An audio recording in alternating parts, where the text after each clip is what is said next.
Ito po yung maglalagay ng tire sealant. Yan po siya, sinisilip niya po yung gulong.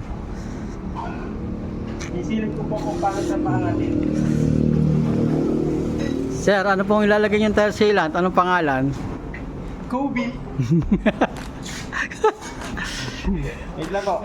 Po, nagbitbit po siya ng pangkalag. Ayun. So, buksan muna natin siya guys. Tagalin natin siya. Gamit natin guys ay Kobe Auto Tire Sealer. Hindi siya sponsored guys. Yun.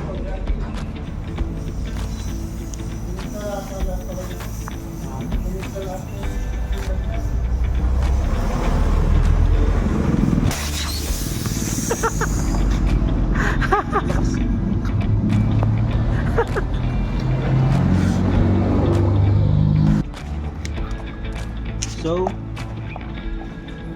sabi sa instruction, natin muna lang siya. So, i-ikot natin siya sa yung bulbs.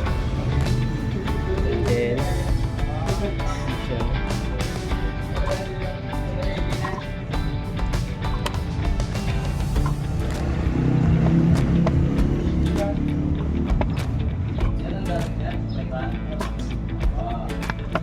Ilang ml yan?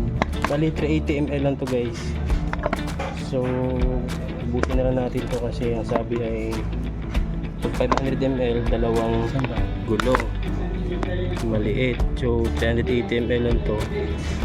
Ubusin na lang natin. Dagay magtitira ako para ano, no? Titira na lang ako para may magamit sa bawat negosyasyon. Pandagdag sa sunod na mga ano.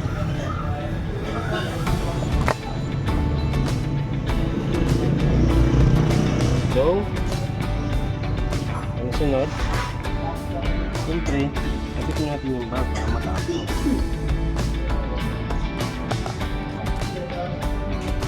Kapitin natin yung bigay siya ng valve.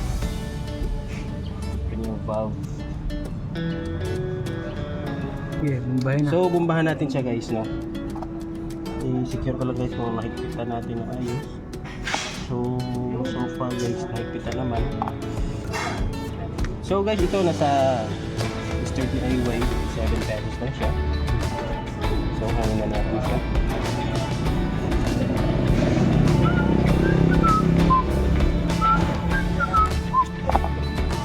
Tabi tayo ng propay ko.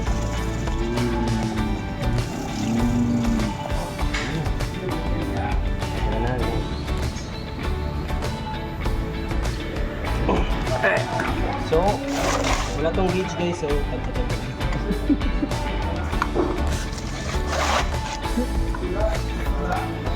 one PSI, 2 PSI.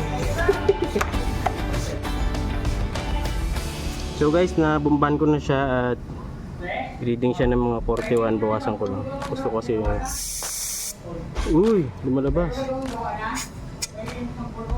Okay na yan. Ito na yan.